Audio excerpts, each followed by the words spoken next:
In this game from 1938, Berthold Koch crushed his opponent in just 24 moves. It's a beautiful example of how solid development, sharp calculation, and timely aggression can dismantle even well-known defenses. Let's walk through this masterpiece. White begins with pawn to e4, and black responds with pawn to e6, the French defense. White claims the center with pawn to d4, and black challenges it with pawn to d5. Now white pushes forward with pawn to e5, grabbing space early. Black reacts with pawn to c5, attacking the base of white's center.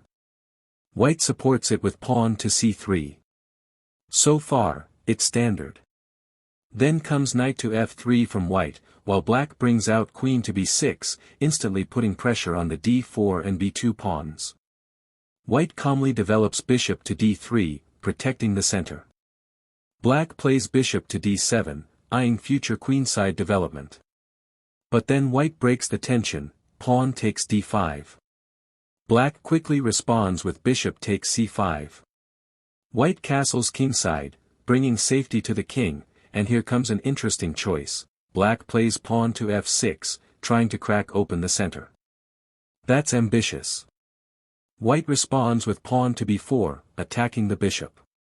Black retreats to bishop to e7, and now white increases the pressure with bishop to f4, aligning for future tactics.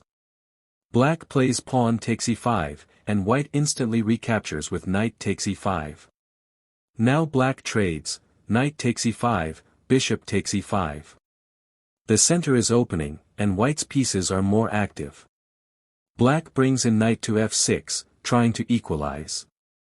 White plays knight to d2, and after black castles kingside, white repositions with knight to f3.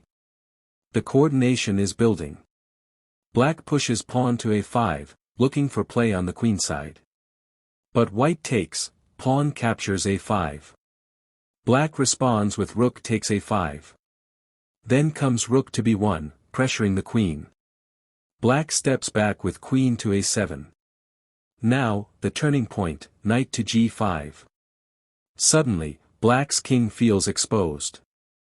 Black tries pawn to g6, hoping to stop the storm. But white stays calm and ramps up, rook to b2. Black grabs with rook takes a2, but now white launches, bishop to d4. A central, powerful piece. Black pushes pawn to b6, trying to hold. And then, the sacrifice, bishop takes g6. Black captures with rook takes b2. But white plays queen to h5, aiming directly at the weak king. Black tries pawn to e5, maybe hoping for some counterattack, but white responds coldly, bishop takes e5. Black swings in with rook to f2. But now comes queen takes h7, check. The knight captures on h7, but it's over. Bishop takes h7, checkmate.